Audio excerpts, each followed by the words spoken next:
മധ്യവേനൽ അവധിക്ക് ശേഷം സംസ്ഥാനത്തെ സ്കൂളുകൾ വർണ്ണാഭമായ പ്രവേശനോത്സവത്തോടെ പുതിയ അധ്യയന വർഷത്തിന് തുടക്കം കുറിച്ചു. പ്രീ പ്രൈമറി മുതൽ ഹയർ സെക്കൻഡറി വരെയായി ഏകദേശം 40 ലക്ഷത്തോളം വിദ്യാർത്ഥികളാണ് സ്കൂളുകളിലെത്തിയത്.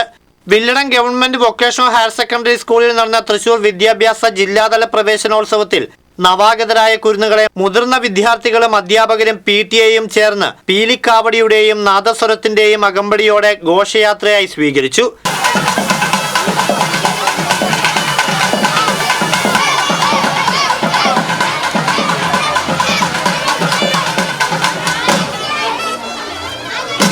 പ്രവേശനോത്സവം P. ബാലചന്ദ്രൻ MLA ഉദ്ഘാടനം ചെയ്തു. Corporation division councillor I. Satheesh Kumar അധ്യക്ഷത വഹിച്ചു. ജില്ലാ വിദ്യാഭ്യാസ ഓഫീസർ ഡോക്ടർ A. അൽസാർ, ജില്ലാ project officer doctor Binoy, principal in charge PA Abbas, head master CK Ajaykumar, school വികസന സമിതി chairman K. Muraleedharan, school PTA president EC Sarath, mother PTA president PB Bijimol തുടങ്ങിയവർ സംസാരിച്ചു. വലിയ മാറ്റങ്ങളുമായാണ് ഇത്തവണത്തെ സ്കൂൾ തുറക്കൽ. 10 വർഷത്തെ ഇടവേളയ്ക്ക് ശേഷം പാഠപുസ്തകങ്ങൾ പരിഷ്കരിച്ചു. 1, 3, 5, 7, 9 ക്ലാസ്സുകളിലാണ് പുതിയ പാഠപുസ്തകങ്ങൾ.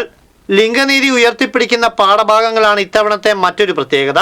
ഇടവേളയ്ക്ക് ശേഷം 1ാം ക്ലാസ്സിൽ അക്ഷരമാല തിരികെ എത്തി എന്നതും പ്രത്യേകതയാണ്. TCV തൃശൂർ.